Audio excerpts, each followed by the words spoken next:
주영진의 뉴스브리핑 본격적으로 시작을 해보도록 하겠습니다. 원래 오늘 주영진의 뉴스브리핑에 민주당 대표 경선 후보인 이낙연 의원이 출연할 예정이었는데 이 수해 복구 현장에 가느라 오늘 출연은 취소가 됐습니다. 그래서 다시 일정을 잡고 있다는 말씀 여러분께 전해드리고요. 오늘 주영진의 뉴스브리핑 첫 소식은 긴급 국무회의가 있었습니다. 오늘 국무회의에서 문재인 대통령 수해 복구 현황 그리고 피해 현황 긴급 점검하는 시간을 마련했습니다. 문재인 대통령의 이야기부터 들어보겠습니다. 막바지이지만 아직 장마가 끝나지 않았습니다. 특히 더 이상 인명피해가 없도록 전력을 다해 주기 바랍니다. 피해 복구의 핵심은 속도입니다.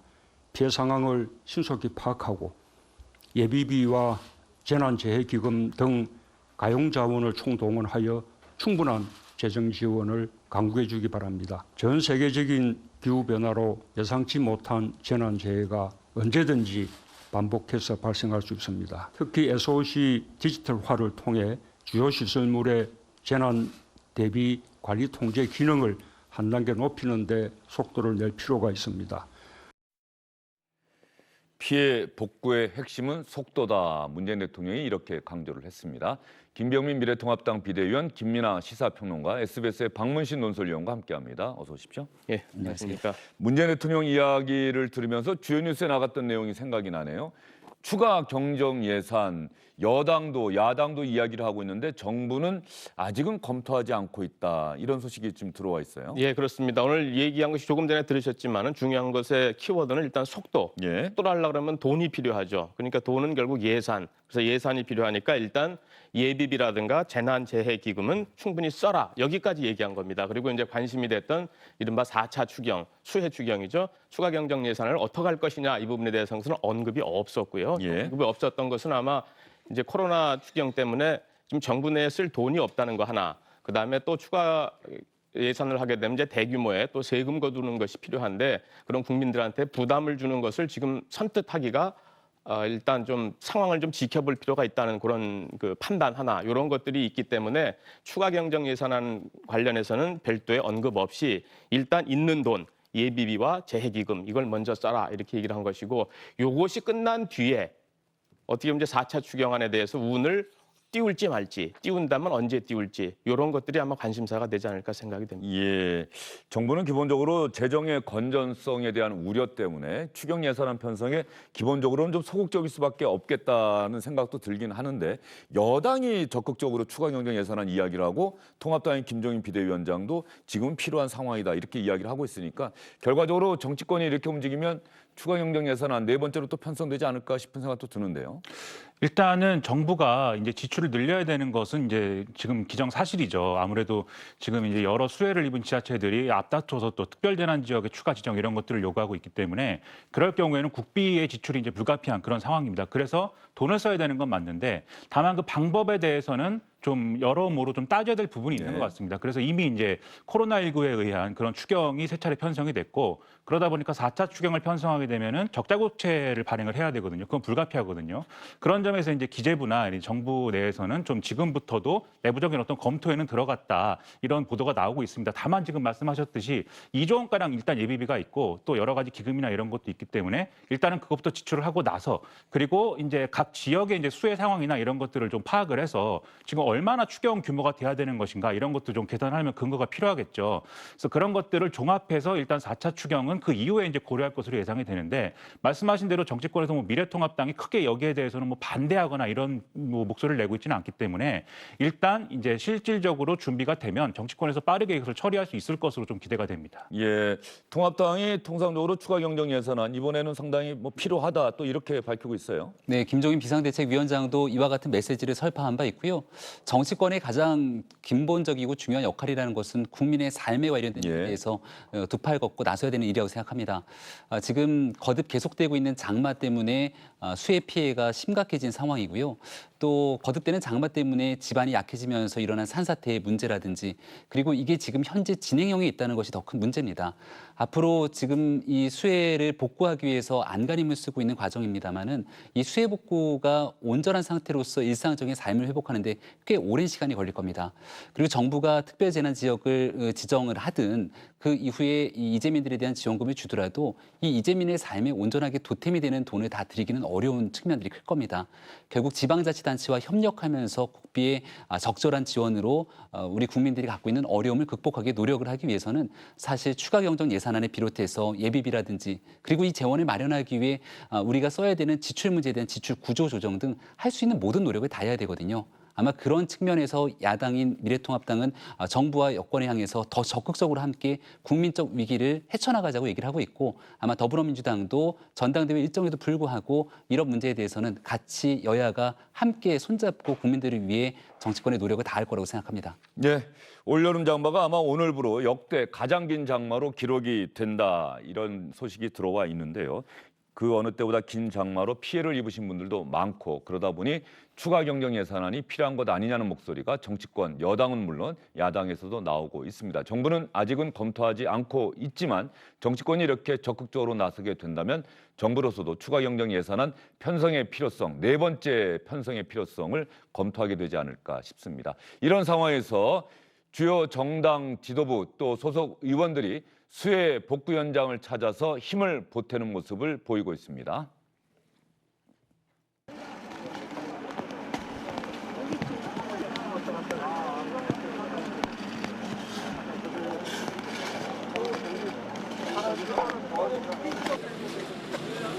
앞에요.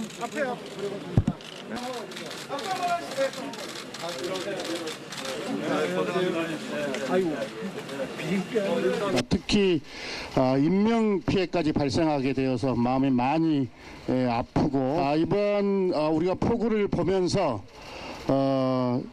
재난 예방에 대한 매뉴얼도 새롭게 개선해야 될 게 많다. 지원과 복구 매뉴얼도 아주 상당한 큰 폭으로 개선해야 될 필요성을 이번에 저희들이 알게 됩니다. 피해 보상과 또 피해에 대한 재난 지원금들도 과거의 기준으로 만들어놨기 때문에 이 부분도 개선을 해서 실질적인 보상이 이루어질 수 있도록 저희들은 특별히 이 호남이라고 방문한 의미도 없지는 않지만은 수해가 가장 심한 지역부터 찾아온 것이 이제 구례, 곡성, 그다음에 여기에 이어진 하동 이렇게 되기 때문에 특별히 우리 피해가 없는 지역에서 피해가 많은 호남 쪽에 집중 지원하도록 그렇게 하겠습니다.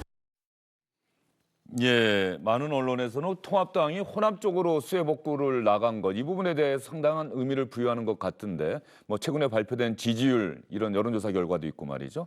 그래서 통합당의 호남 방문 어제 이어 오늘도 지금 계속 하고 있다면서요? 예, 그렇습니다. 이제 어제부터 시작이 됐는데 어제 갔던 것은 특이한 점이 몇 개 있었어요. 우선 첫 번째는 그 예고가 없이 김종인 위원장이 그 현장에서 그냥 긴급 제안 형식으로 가자 이렇게 해가지고 간 거고요. 예. 그리고 오늘 이제 추가적으로 이제 당원과 의원들이 추가적으로 보낸 것이고, 그리고 역시 마찬가지로 지금 그 관심사는 물론 호남만 간 것은 아닙니다. 섬진강 일대니까 뭐 그 구례, 남원 또 경남, 하동 이런 데 다 둘렀지만은 결국 호남 쪽 이른바 통합당 입장에서 보면은 그다지 표가 되지 않는다, 불모지라고 얘기하고 있는 그곳에 갔다는 점, 이것 때문에 이제 그 언론의 주목을 좀 많이 받고 있는 거고, 특히 구례 5일장 방문할 때는 김영록 전남지사가 동행을 했어요. 예, 조금 전에 화면에 나오더라고요. 나오는 건데 예.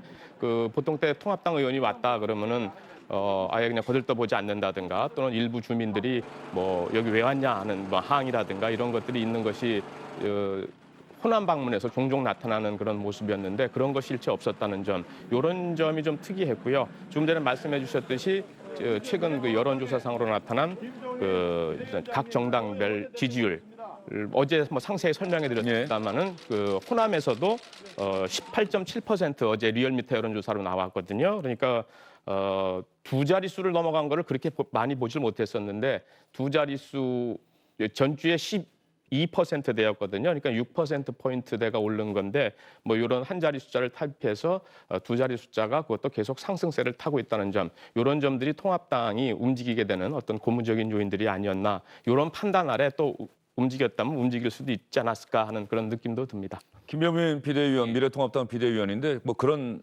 생각을 한 겁니까? 통합당에서? 일단은 전남 구례를 비롯해서 사실은 이 호남 지역의 수해 피해가 엄청나게 심각했습니다.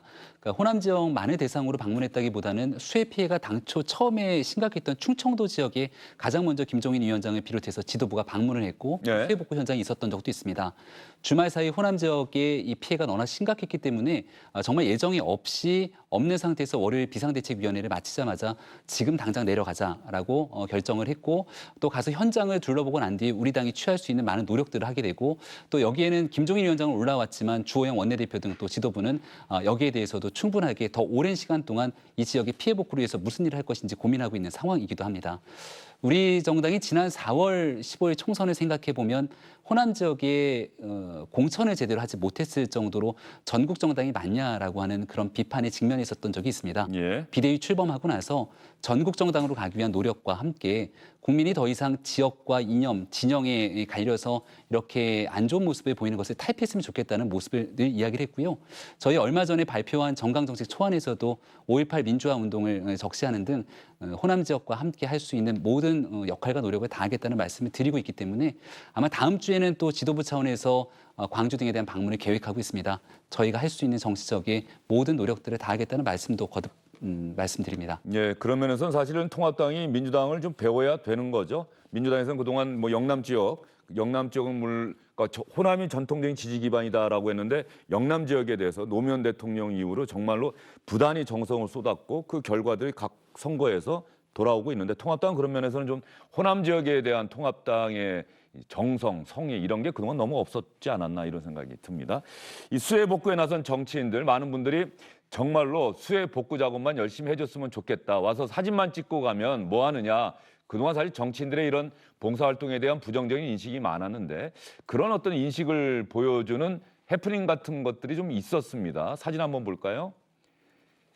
이렇게 이제 사진이 비교가 돼서 올라오고 있는데 왼쪽 사진이 지금 진흙 투성이가 된 통합당의 아마 태영호 의원 같습니다. 얼핏 보기엔. 오른쪽은 심상정 정의당 대표가 또 수해 복구에 나갔는데 저 사진 얼핏 본 분들이 아니 정의당 대표는 수해 복구 나갔는데 어떻게 옷에 흙 하나 묻어 있지 않지? 사진만 찍은 거 아니야. 그래서 정의당이 오늘 오전에 긴급 또 브리핑하는 정정을 요구하는 그런 브리핑까지 했더라고요. 그렇습니다. 정의당은 지금 좀 뭐 억울하다 이런 얘기를 하고 있는 것 같습니다. 뭐 그 내용을 좀 말씀을 드리면 심상정 의원의 경우에는 지금 지금 활동을 하고 있는 게 좀 수해 복구 활동의 어떤 초반부였기 때문에 예. 옷이 이렇게 좀 진흙이 묻지 않은 그런 상황이었던 것이고 뒤로 갈수록 옷이 더러워진 것인데 다만 뒤에서는 다 같이 이제 수해 복구를 하고 있었기 때문에 따로 사진을 찍을 여유는 없었다 이렇게 얘기를 하고 있는 것이고요. 그리고 지금 입고 있는 노란 티셔츠의 경우에는 선거운동하면서 이제 썼던 그 티셔츠를 재활용한 것이다. 그러니까 좀 일을 해야 되니까 그걸 위해서 입은 것이다. 이렇게 좀 설명을 하고 있습니다. 그런데 다만 그런 면에서 보면은 정의당이 좀 억울함이 있겠지만 제가 생각할 때는 사실 여러 국민들이 우려하는 바가 지금 말씀하신 대로 있는 거거든요. 사실 국회의원들이 수해 복구 현장에 가서 일을 하는 게 얼마나 큰 도움이 되겠습니까? 다만 정치인들이 그 현장에 가서 그 현장의 어떤 참혹함을 좀 느끼고 그 느낌을 가지고 뭔가 대안을 만들어 주었으면 하는 그 느낌 때문에 이제 좀 이런 행사를 또 하기를 또 그런 걸 기대를 가지게 되는 네. 거거든요. 그런데 거기 가서 사진을 찍고 뭔가 이런 좀 생색만 내는 활동을 했다라고 하면 모두가 이제 비난할 수밖에 없는 것인데 누가 봐도 이 본인들이 올린 사진 아닙니까? 본인들이 올린 사진을 보면 누구라도 이것은 뭔가 사진을 찍기 위한 연출을 한 것 같다. 이런 느낌이 드는 사진을 스스로 올린 것이기 때문에 이 논란은 자초했다 이렇게 봐야 되고 어떤 정치의 프로다운 모습은 아니다 이런 느낌입니다. 예, 이제 국민의 수준이 많이 올라갔기 때문에 이런 봉사활동, 수해복구 활동 나가는 정치인들이 정말 현장에 가면은 다른 일 하기보다 사진 찍는 건 절대 하지 말고 열심히 그 봉사활동 하다 보면 아마 절로 주민들이 찍어주시지 않을까 싶어요. 요즘은 많은 분들이 SNS를 하시니까 우리 동네에 어떤 의원이 와서 봉사활동하는데 정말로 헌신적으로 하더라. 정말 박수를 좀 보내고 싶다. 이런 SNS 글이 아마 자동적으로 올라올 겁니다. 정치인 본인이 올리지 않아도 그런 생각을 좀 다시 한번 하게 되고요. 그런 부분을 또 김연아 평론가께서 짚어주셨다고 생각이 듭니다. 이 수해 복구와 관련해서 말이죠. 이번에 참 장마가 길었고 그래서 피해도 참 컸습니다. 전국 각 지역에서 피해가 없는 지역이 없다 이렇게 말씀드릴 수 있을 정도인데 한번 여러분과 함께 생각을 해보고 싶습니다. 저희가 전문적인 지식은 없지만 좀 정치적 논쟁으로 비화하고 있는 대목이 하나가 있어요. 어제 수석 보좌관회의에서 문재인 대통령이 했던 이야기부터 한번 들어볼까요? 피해의 원인과 책임을 규명하는 데도 소홀함이 없어야 하겠습니다. 댐의 관리와 4대강 보호의 영향에 대해서도 전문가들과 함께 깊이 있는 조사와 평가를 당부합니다. 4대강 보가 홍수 조절에 어느 정도 기여하는지를 실증적으로 분석할 수 있는 기회이기도 합니다. 문재인 대통령이 4대강 보호를 언급을 했어요. 피해의 원인과 책임을 규명하는 데도 소홀함이 없어야 하겠습니다.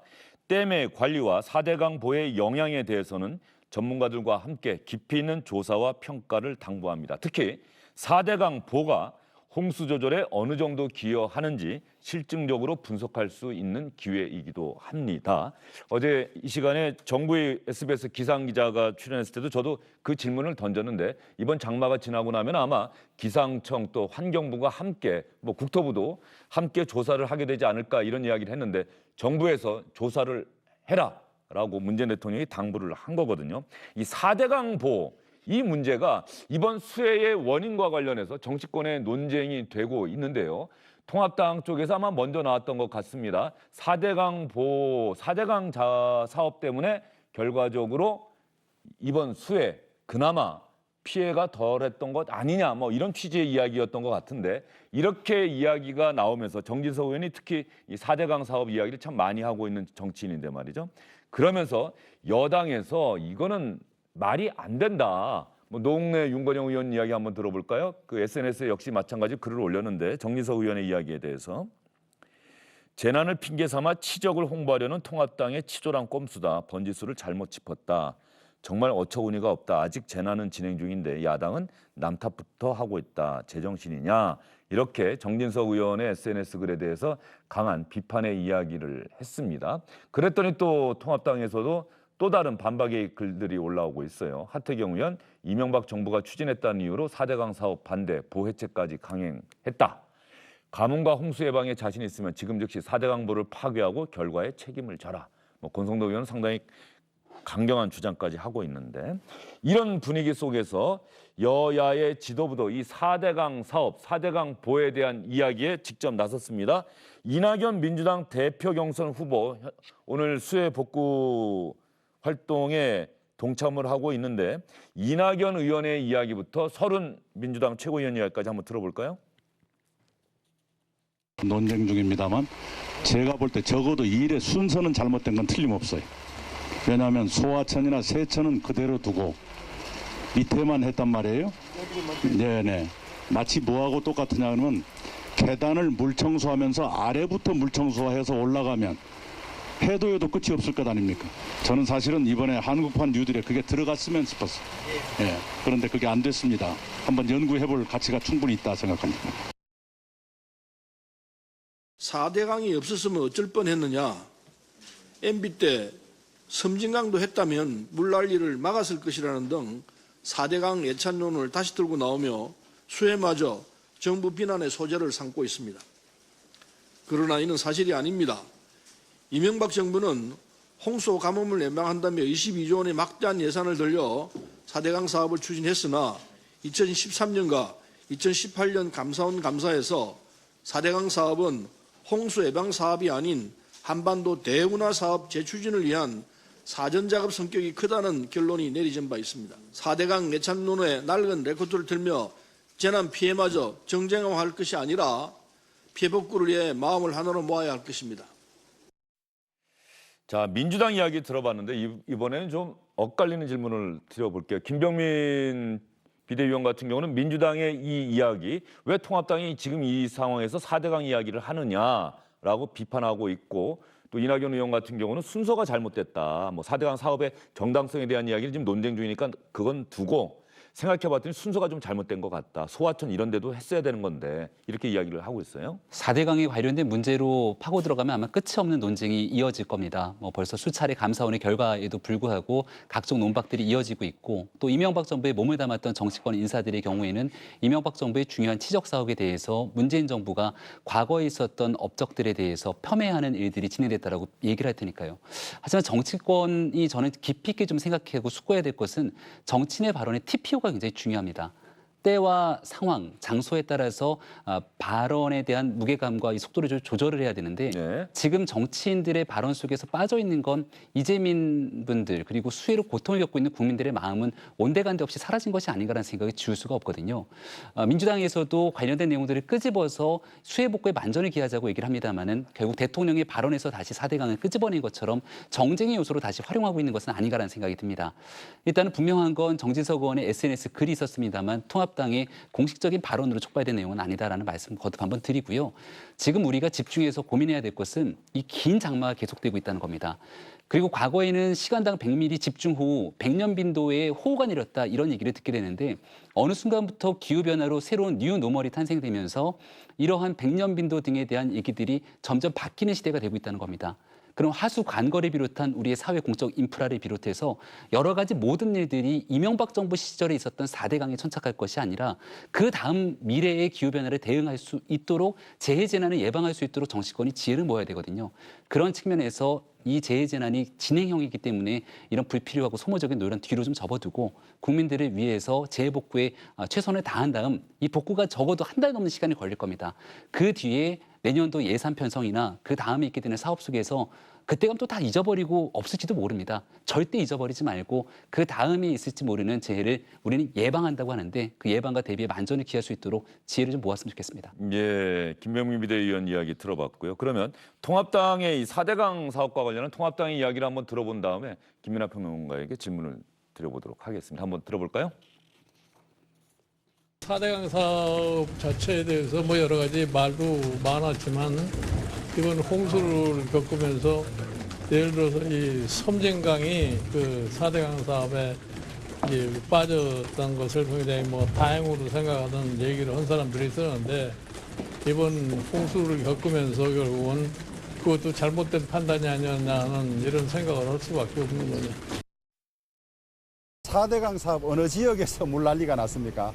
4대강 사업하지 않은 섬진강 수계에서 가장 많은 피해가 생겼고 4대강 사업 한 지역은 낙동강의 일부 구간 제방이 약한 데만 터졌지 나머지 지역은 수년째 4대강 사업 이후에 이 범람이라든지 물 피해가 없고 사망자 수도 줄었는데 그런 과학적인 데이터를 놔두고 다시 책임져 넘기게 하는 것은 여당으로서 무책임한 일이라고 봅니다. 통합당과 민주당의 시각차가 분명히 드러나죠. 그렇죠. 사실 이게 좀 아전인수다 이런 느낌도 있는데요. 똑같이 이제 피해가 발생한 지역에 대해서는 뭐 한쪽은 4대강 사업을 안 해서 그렇다고 하고 한쪽은 또 4대강 사업을 4대강 사업과는 상관이 없다고 하고 또 피해가 이제 발생하지 않은 지역, 발생한 지역 똑같이 그렇게 서로 얘기를 하고 있기 때문에 이건 전문가들의 의견을 좀 들어봐야 되는 문제 같고 그러기 위해서 그것을 위해서라도 좀 문재인 대통령의 얘기대로 좀 조사를 해봐야 될 필요성이 있는 게 사실인 것 같습니다. 그리고 사실 지금 4대강 사업을 더 했어야 되느냐 여기까지 하는 게 최선이었느냐 이런 논쟁도 있지만 4대강 재자연화를 했어야 되는데 문재인 정부가 못하고 있다 이런 지적도 한쪽에는 있는 거거든요. 그래서 논란이 많은 사업이기 때문에 이번 기회에 정리할 수 있으면 그것도 좋은 지점이겠죠. 다만 김병민 비대위원 말씀하신 대로 지금 이 시점에 이 얘기를 뭐하러 하는 거냐 이런 의문은 저도 있습니다. 예. 미래통합당이 다 김병민 비대위원 같으면 얼마나 좋겠습니까? 근데 지금 보시다시피 그렇지 않거든요. 이게 사실 지금 미래통합당의 지지율도 많이 오르고 있고 상당히 지금 뭔가 이제 중도를 향해서 가야 되는 그런 시점이라고 생각을 하는데 굳이 4대강 사업 얘기를 끄집어내서 생각하게 되지 않습니까? 이명박 전 대통령을 생각하게 되고 과거를 생각하게 되는데 지금 국민들이 미래통합당에 대해서 좀 그래도 기대를 가져보는 이유는 지금 상황이 너무 어렵고 그래서 이제 좀 정권이 좀 바꿔도 좋지 않을까 이런 기대를 하고 있는 분들이 늘어나는 것이지 미래를 보는 것이지 과거에 살기 좋았기 때문에 지금 지지율이 올라가는 게 아닐 것이거든요. 그렇기 때문에 뭐하러 이런 얘기를 꺼냈는가 정치적으로 좋을 것이 없는데 그런 의문이 상당히 들고 어쨌든 이번 기회에 4대강 사업에 대해서는 좀 시일을 좀 지나고 나서라도 한번 좀 제대로 한번 점검해보고 과연 이런 논쟁이 앞으로 더 돼야 되겠습니까? 더 이상 이제 논란이 없도록 정리를 한번 했으면 하는 생각입니다. 예, 이재호 전 의원, 이명박 전 대통령의 측근으로 분류가 되기도 하지요. 이재호 전 의원도 페이스북에 글을 올렸는데 민주당이 한마디 하겠습니다. 지금은 수해 복구에 전념할 때입니다. 라고 전제하면서도 할 얘기는 다 했습니다. 4대강 16개 보를 하지 않았으면 나라의 절반이 물에 잠겼을 것이다. 보는 물길을 막지 않는다. 제발 현장을 가보고 말해달라. 부동산 정책 실패를 4대강으로 호도하지 말아달라. 또 이렇게 강하게 이야기하기도 했는데 이런 정치권의 논쟁에 대해서는 아마 언론에서 계속 관심을 갖고 보도를 할 것 같습니다. 이 4대강 사업, 4대강 보, 감사원이 아까 2차례 뭐 감사했다는 이야기도 잠깐 나왔는데 말이죠. 어떤 결과들이 나왔던 거예요? 그것도 역시 뭐 정권 따라 그때그때 달라요. 이 결론. 박근혜 정부 때, 문재인 정부 때 이렇게 한 번씩 나온 겁니까? 그렇습니다. 하나는 이제 총리실 산하의 4대강 사업평가위원회에서 한 거고 하나는 감사원 때 한 건데 예. 위의 것은 저 박근혜 정부 때입니다. 박근혜 정부 때라고는 하지만 사실 박근혜 본인은 4대강 사업이 좀 비판적이었거든요. 그래서 그 당시 결과가 어떻게 나올지도 굉장히 좀 궁금했던 사람들이 많아했던 건데 일단 두 가지가 좀 절충돼서 나왔었죠. 4대강 사업 홍수 위험에 대해서는 예방 효과가 있다. 93.7% 있다. 다만 추가 준설 등 후속 작업은 필요 없다. 이렇게 나왔던 것이 이제 박근혜 정부 때 결과였고요. 이제 문재인 정부 때 들어와서 감사원이 발표를 했을 때 4대강 사업의 홍수 피해 예방 가치 이거에 대한 분석을 했거든요. 이것은 제로에 가깝다 이렇게 표현을 했거든요. 93.7% 대 0% 이렇게 아주 극단적인 그 감사원 감사 결과마저 정권에 따라서 그때 결과가 달라지는 것. 이것이 아까 지금 두 분 계속 말씀하셨듯이 여당 입장은 4대강 때문에 피해가 커졌다는 거고 낙동강 뭐 일부 터진 걸 예를 들어서 그리고 야당의 경우에는 그때 사업을 방해했기 때문에 지금 섬진강에서 큰 문제가 났다는 건데 이런 정치적 주장 요것만이 있고 어떤 실질적인 과학, 근거 이런 것들에 대한 것들이 자꾸 뒷전으로 물러나는 것 이것이 저는 더 큰 문제가 아닌가 하는 생각이 듭니다. 예, 알겠습니다. 이번에 문재인 대통령이 깊이 있는 조사를 당부한 만큼 이번 조사에서는 어떤 이 정파적 관점이 반영됐다 그런 분석이 나오지 않고 실증적으로 객관적으로 잘 조사했다. 4대강 사업, 4대강 보, 홍수와 관련해서 어느 정도의 영향을 미치는지 긍정적이든 부정적이든 그런 객관적인 결과가 나왔으면 좋겠다는 생각이 듭니다. 문재인 대통령 이야기를 하나 더 해보도록 할까요? 이 발언도 어제 수석보좌관회의에서 나왔던 이야기인데 말이죠. 최근에 부동산 집값이 진정되는 양상을 보이고 있다 이렇게 이야기를 했습니다. 그래서 야권에서 강한 이 비판의 발언들이 쏟아져 나오고 있는데요. 문재인 대통령 이야기부터 한번 들어보도록 하겠습니다. 종합대책의 효과가 서서히 나타나고 있습니다. 과열 현상을 빚던 주택시장이 안정화되고 집값 상승세가 진정되는 양상을 보이기 시작했습니다. 앞으로 대책의 효과가 본격화되면 이런 추세가 더욱 가속화되리라 기대합니다. 부동산 종합대책의 효과가 서서히 나타나고 있습니다. 집값 상승세가 진정되는 양상을 보이기 시작했습니다.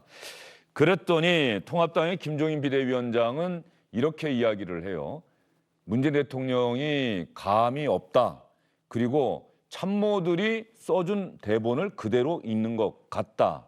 안철수 국민의당 대표는 한 걸음 더 나갔어요. 문재인 대통령의 저 발언은 그야말로 국민의 염장을 지르는 발언이다. 이렇게 강하게 또 비판을 했는데 문재인 대통령의 이야기 일단 어떻게 들으셨어요? 집값 상승세가 안정되기 시작했다.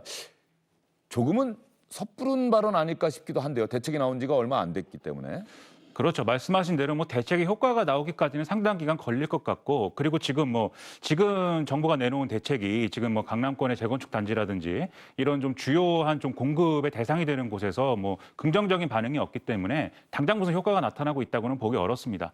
그렇기 때문에 또 우리가 피부로 느끼지 못하고 있는 것도 사실이죠. 제가 뭐 집을 구하고 있지는 않습니다만 어쨌든 피부로 지금 집값이 굉장히 떨어졌다 뭐 이런 건 아닌데, 다만 대통령 말씀에 무슨 뭐 근거가 없는 그런 얘기는 아니죠. 첫째로 이제 뭐 일부 통계에서 부동산 가격의 상승세가 서울 지역의 이제 아파트 가격 상승세라든지 이런 것들이 좀 꺾이고 있다라는 것은 통계로 좀 보여지고 있고 상승률이 좀 둔화되고 있다. 이런 평가는 좀 있는 것이고, 두 번째로 또 시장은 또 심리라는 얘기도 있지 않습니까? 경제는 심리다 이런 얘기도 있는데, 지금 부동산 대책을 내놓은 상황에서 대통령으로서 좀 아무래도 부동산 시장의 특성상 여러모로 심리가 크게 작용하는 측면이 있기 때문에 지금 이제 부동산 가격이 꺾이고 있기 때문에 지금 정책의 효과가 있을 것이라는 그런 좀 믿음을 주기 위한 이런 발언인 것으로도 볼 수가 있겠죠. 다만 이런 효과를 더 배가시키기 위해서는 지금 이제 정부의 이제 기획재정부라든지 좀 주무부처, 국토교통부의 주무부처 등의 어떤 노력이 더 필요할 것 같고, 그리고 지금 뭐 청와대가 인사 등등으로 이제 인해서 다주택자 논란 이런 것으로부터 좀 상당히 좀 큰 어떤 어려움을 겪고 있는데 여기서 빨리 좀 빠져나와야 될 필요도 있습니다. 정책적 신뢰를 좀 회복하기 위해서 당정청이 충분한 노력을 더 기울이는 것이 더 필요할 것 같습니다.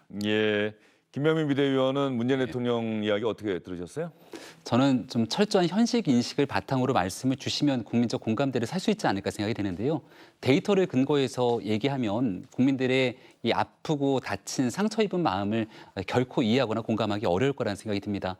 과거에 김현미 장관이 나서서 서울 집값 상승률 10몇 % 얘기했다가 결국 국민들로부터 호된 질책을 받지 않았습니까? 경실련은 한 50% 넘게 올랐다고 하는데 정부는 예. 10%대였죠? 그러니까 대통령께서 아주 간단하게 휴대폰에 부동산 어플리케이션을 깔고 그 부동산 어플리케이션 서울 지도 깔아놓은 다음에 어느 정도까지 집값이 상승했는지 현재 매물들은 과연 걷어들이고 있는 건지 보시면 참모들 보고받지 않고도 아주 쉽게 알 수 있을 겁니다. 그럼 그 부동산 때문에 결국은 이 전세 매물마저 품겸상을 빚으면서 서민의 주거 안정이 얼마나 크게 고통받고 있는지를 알 수 있을 것이고요. 여기에서 지금 데이터를 보게 되면 집값 상승률의 상승폭이 일부 둔화된다는 데이터를 볼 수가 있겠습니다만 서민들 입장에서 바라봤을 때 여기서 더 올라간다고? 라는 생각으로 이야기를 접근하게 되면 이 정부에 대한 아무런 기대도 답도 없을 겁니다. 오를 만큼 올랐다. 오를 만큼 오른 정도가 아니라 상상할 수 없을 정도로 올랐고 그래서 상승세가 둔화되고 있는 것이다. 뭐 이런 얘기입니까? 그 정도의 말을 끄집어내는 게 과연 국민들에게 어떤 도움이 될 것인가. 문재인 대통령이 제일 첫 번째 나왔어야 되는 메시지는 국민께 죄송하고 송구하답니다. 그 송구하고 죄송하다는 메시지가 나오지 않았고 그 다음 두 번째로 나와야 될 건 정책 실패에 대한 처절한 책임을 얘기해야 되고 그 다음 현장에서 일어나고 있는 고통들에 대해서 같이 아파하고 공감하면서 이 부분을 풀어나가기 위해서 할 수 있는 모든 역할 노력이라도 다 하겠다는 얘기를 해줘야 됩니다. 하지만 국민들이 보시기에는 청와대 다주택 참모의 이런 집 문제마저 해결하지 못하고 떠나게 되는 상황들을 보면서 현 정부가 이 문제를 해결하지 못하게 되면 아직 정권의 기간이 남았잖아요. 그 기간 동안 서민들의 주거 안정으로 더 고통을 받게 되는 것은 아닌지 야당 입장에서도 걱정이 너무 큽니다. 예, 알겠습니다. 이 문재인 대통령 발언에 대해서 여당 의원들은 어떤 반응 보이고 있는지 저희가 준비한 영상 잠깐 보여드릴게요. 우원식 의원, 부동산 정책 잘 이끌면 국민 신뢰 회복이 가능합니다. 한병도 의원, 부동산 대책으로 조만간 부동산 시장 안정될 것입니다. 이재명 경기지사, 문재인 대통령의 평생주택 정책 환영한다. 앞장서겠다. 적극적으로 옹호하고 나섰습니다. 다만 국민이 실감할 수 있고 국민이 공감할 수 있는 그러한 이야기를 대통령으로부터 듣고 싶다. 뭐 김병민 비대위원의 이 이야기는 꼭 통합당의 관점이 아니라 많은 분들이 그렇게 생각하지 않을까 싶고요. 이왕 말 나온 김에 말이죠. 김조원 전 민정수석, 원래 다른 수석비서관들이 교체가 되면 청와대 기자들 찾아가서 그동안 일했던 소감도 밝히고 그랬는데 어제 수석보좌관회의에 불참했죠. 기자들하고 만나지도 않았죠. 지금 기사 보니까 지난주 금요일에 이미 다 방 뺐다면서요? 예, 그렇게 지금 보도가 나오고 있습니다. 이제 어제는 아무리 그래도 그렇지 그 대통령 주재 마지막 수석 비서관 회의 되는 건데 어떻게 거기도 안 나오냐. 그리고 떠나는 길에 그 인사라도 하고 가야지 그렇게 갈 수 있느냐 이랬는데 실제로는 그 이전에 금요일 날 그러니까 노영민 비서실장이 이제 집단적으로 5명의 사표를 받아서 일괄적으로 제출했을 때 그때 이미 방을 뺀 거죠. 방을 뺐다. 그러니까 나 이제 이제 그만둔다 하는 걸 하고 그 동시에 이제 청와대 참모들끼리 이제 단톡방이 있다 그래요. 그 단톡방에서도 그동안 감사했습니다. 짧게 한마디 올린 다음에 단톡방에서도 나가버리는. 그러니까 사실상 금요일 날 이미 자신의 거취를 다 정해놓은 그런 상황에서 그 이후에 어떤 그 일정 동선 이런 것들을 보시면 이해가 되지 않을까 싶습니다. 김조원 전 민정수석 사실 뭐 집이 2채였고 그래서 파느냐 안 파느냐 결과적으로 내놨다 이야기가 나와서 그러면 민정수석 유임되는 것 아니냐는 이야기가 나왔습니다만 결과적으로 일괄 사의 표명할 수밖에 없었고요. 그날 바로 김조원 전 민정수석은 사무실에서 청와대에서 모든 짐을 뺐다 이런 기사가 나왔고요. 오늘 확인됐다는 기사까지 나왔습니다. 그래서 주영진의 뉴스브리핑팀에서 이 현지 부동산 업계에 전화를 걸어봤어요. 김조원 전 민정수석이 집을 내놨는데 혹시 그만뒀으면 또 그 집이 그대로 매물로 있는 건지 아니면은 매물로 내놨던 것을 다시 걷어들였는지 그랬는데 아직까지 걷어들이지는 않았다. 그대로 매물로 있는 것 같다는 기사가 지금까지는 들어와 있습니다. 저희가 또 직접 현지 부동산 업계에 확인을 했던 내용을 여러분께 전해드리는 건데 이 부분 관련해서 이 여권에서도 말이죠. 김조원 전 민정수석의 어떤 이런 이 처신, 행동에 대해서는 좀 불만이 많은 것 같아요. 그렇습니다. 애초에 청와대 다주택자인 참모들의 문제, 사실 다주택자라고 뭐 다 똑같은 다주택자는 아니죠. 그런데 가장 이제 문제적인 상황이다라는 비판을 계속 받았던 게 또 김조원 전 수석이었습니다.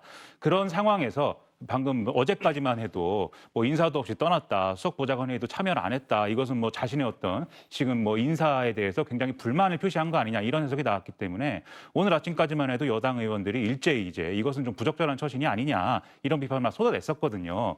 그런데 지금 보니까 뭐 7일 날 이미 방을 뺐다는 것은 사실 본인이 생각하기에도 좀 면목이 없다는 거 아니겠습니까? 대통령을 제대로 보좌하지 못했고 그것이 부동산 정책의 어떤 실패 이런 것들을 더 강하게 이제 드러내는 그런 기폭제가 됐기 때문에 뭐 본인 입장에서는 여러모로 곤혹스럽지 않았을까라는 생각도 들긴 하는데 어쨌든 이 처신이 제대로 되지 못했다라는 것은 마지막까지 논란일 수밖에 없는 상황입니다. 지금 뭐 많은 확인되지 않은 기사들이 쏟아져 나오고 있죠. 뭐 노영민 비서실장과의 불화설 이런 것도 있는데 이건 아마 시간이 지나면 다 팩트 체크가 될 거라고 생각합니다. 지금으로서는 뭐 청와대에 있는 분들이 말을 조심할 수밖에 없을 것 같은데 김조원 전 민정수석 그래서 많은 분들이 자 이젠 그만뒀어요. 그만뒀으면은 집을 안 팔아도 되는 것 아니냐라고 생각할 수도 있어요. 그런데 팔겠다고 내놨고 청와대가 직접 기자들 상대로 브리핑까지 했던 사안인데 이거 어떻게 될까 사실 많은 분들이 끝까지 궁금해할 것 같거든요. 팔겠죠. 왜냐하면 정부 정책과 법안에 따라서 다주택자에 대한 이 양도세 중과가 굉장히 무거울 겁니다. 그런 측면에서 보유세라든지 종부세 문제 때문에 게다가 노른자 위에 두 채를 갖고 있는 것 아니겠습니까? 결과적으로 팔긴 팔 건데 어떤 값에 파느냐가 문제겠죠. 지금 김조원 수석에 대해서는 기존에 있는 매물보다 비싸게 내놨다는 것 아닙니까? 2억 원을 비싸게 내놔서 사실상 팔 의사가 없었던 것 아니냐 뭐 이런 비판도 나왔어요. 문재인 정부 청와대 관료들이 가장 해서는 안 될 일을 하고 있다고 봅니다. 노영민 실장 조금 전에 기사 뜬 거 보니까 반포집 아파트 처분하면서 가장 비싸게 팔았다 그러는데 이걸 우리는 신고가라고 얘기합니다. 신고가가 왜 위험하냐면 부동산 거래에서 상승장에선 신고가가 거래되면 나머지는 매물들 다 걷어들입니다. 당연히 신고가가 기록됐기 때문에 그간 밑으로 팔지 않겠다는 사람들이 나타나게 되죠. 문재인 정부에서 집값을 잡겠다고 하는 정부가 정부의 잘못된 정책으로 인해서 부동산 값이 올라갔고 문재인 대통령이 팔라고 했던 시점에 집을 팔았다라면 본인이 얻게 될 불로소득이 어마어마할 텐데 그 부분을 감안했을 때 기존에 있었던 거래가보다 사실은 조금 낮게 내어서 팔아도 그것에 대해서 비판을 피해갈 수 있을까 말까 여질 겁니다. 근데 이것을 가장 비싼 신고가에 거래를 하면서 부동산 값을 잡겠다고 얘기하는 정부의 이런 모순된 행태를 보면서 아연시색하지 않을 수 없고요. 이런 얘기 제가 목 놓아서 얘기 드리는 이유는 최근에 30대, 40대가 패닉 바잉이라고 공포감에 집을 사면서 그 비싼 값에도 들어오는 모습을 볼 수 있을 겁니다. 심리적인 불안 요소인데 아니 정보를 갖고 있고 공직에 있는 사람들이 집값 잡겠다고 하면서 본인 집을 팔지 않는 모습들을 보니 정보를 갖지 못하고 있는 젊은 층들 입장에서는 오히려 더 역선택을 하게 되는 것은 아닌가라는 생각이 드는데 이러한 심리들을 제대로 다잡지 못했던 현 정부가 무한 책임을 느끼면서 그 다음에 있어야 될 대책들을 반드시 좀 내야 된다는 생각이 듭니다. 예. 알겠습니다. 정치권 소식은 여기까지 전해드리도록 하겠습니다. 김조원 전 민정수석 어제 유인태 전 의원은 김조원 전 민정수석이 민주당의 어떤 당무감사 책임지고 있을 때 상당히 타협하지 않고 원칙대로 한다. 대쪽 같은 사람이었다. 이런 평가를 받고 있다. 그래서 정무적 감각이 필요한 민정수석 자리에 어떤 면에서는 그렇기 때문에 추미애 장관과 윤석열 총장 사이의 갈등이 고조되고 있는 것 아니냐. 이렇게 또 분석을 하기도 했었는데 김조원 전 민정수석 국민에게 청와대가 브리핑을 통해서 했던 이야기, 잠실집을 팔 것인지 과연 매매가 될 것인지 이것도 아마 많은 분들이 관심을 갖고 지켜볼 것 같습니다. 여기까지 듣도록 하겠습니다. 수고 많으셨습니다. 예, 수고하셨습니다.